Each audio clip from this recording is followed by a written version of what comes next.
There are a few things that make getting through the gatekeeper unique in this industry when you're selling digital marketing services and digital services broadly. And that is because you end up with, number one, specialists. These are situations where the gatekeeper wants to funnel you through to a person who is not a decision maker, but is a specialist that handles either the website, digital marketing, or technical matters for the business. And that person themselves is actually a gatekeeper. So you have like two gatekeepers. You have the one which is getting through to anybody. And then you have the second gatekeeper, which is the technical specialist who then will put you through to the decision maker if they greenlight it. That's one situation. That's that multi-step specialist sort of barrier that you encounter. The other one is understanding and comprehension, being a sort of a gatekeeper in and of itself in this business. And that is where, for example, with websites, you have a website that doesn't load correctly on a smartphone and it's all screwed up and it hasn't never been marketed correctly. And, you know, it's a mess, right? But the person viewing it says, what do you mean? Loads on my smartphone, and it loads up and it's just a bunch of gobbledygook. It's stuff that doesn't make any sense. It's garbage. You can't even read it, but something loaded, right? So they figure whatever loaded. I don't understand it, but it must be good because it loaded. Right. And there are people literally this ignorant that will get into an argument with you that it loaded on my iPhone. So the iPhone is saying it's good. Right. You go, well, yeah, I know something loaded.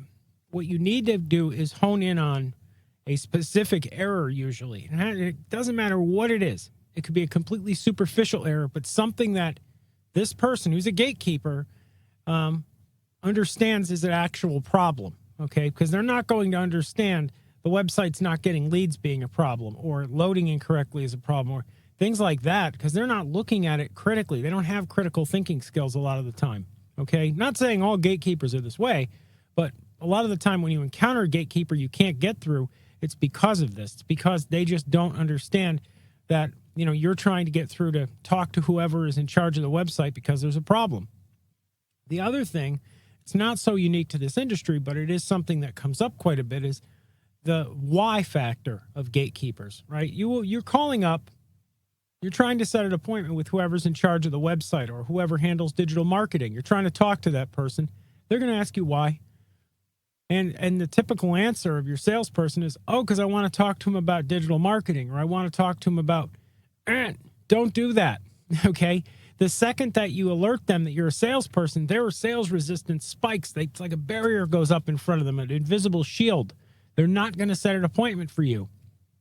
What you should say, you know, if you really want to get through to somebody, and you probably do, is you should tell them, hey, you know, I was just browsing and I noticed this is a problem. I was looking at your site and I just wondered if there was anybody I could talk to about it.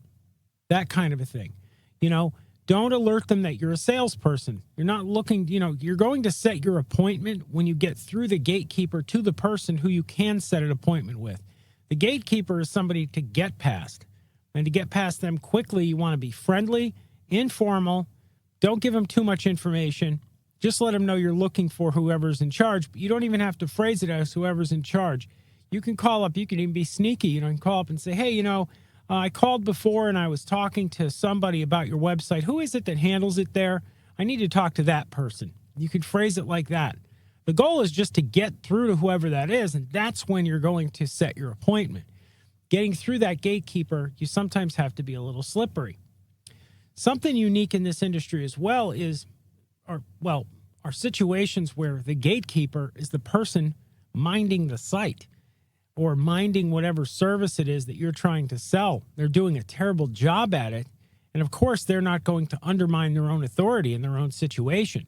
So sometimes when you're getting through that gatekeeper, you have to essentially trick them into letting you talk to their boss or whoever is in charge, and then let that person know that there's a problem. One of the ways that I've often gotten through gatekeepers in the past when I've had to has been to not ask to speak to them, but to ask for their email. And then to email that person asking for a phone call or saying I tried to get through to them and wasn't able to, and asking them what their number is. Okay. So I would always sidestep the conventional direct route, because that's what most salespeople are going to take. Most salespeople are not going to think outside the box. They're just going to approach it as though it's a cold call, and they're going to get blocked right at the front door. Sometimes you can, be slippery and say, hey, I showed up there and I wasn't able to talk to this person. I want to talk to him on the phone. You can make it like it's not a big deal. If it's not a big deal, it'll probably happen. If it is a big deal and you're really fighting for it, it probably will not. Getting through gatekeepers is something as well that you'll develop a talent or a trick. You'll learn as you go how to get through to gatekeepers. You'll develop your own sales skills and your own ability to sense, where you're going on the phone calls.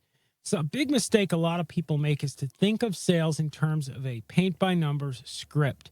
It is not something scripted. It is not something paint by numbers. It is not a 1, 2, 3 orderly sequence of events. It's a chaotic social engagement. Okay. It's a encounter with somebody.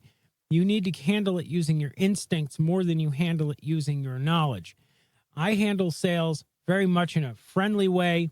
I, say what I have to say, do what I have to do, but ultimately I'm just talking to another human being, and, I want them to be comfortable. I want them to be laughing, and I want to have fun with it, because if I didn't, I'd probably lose my mind on the phone.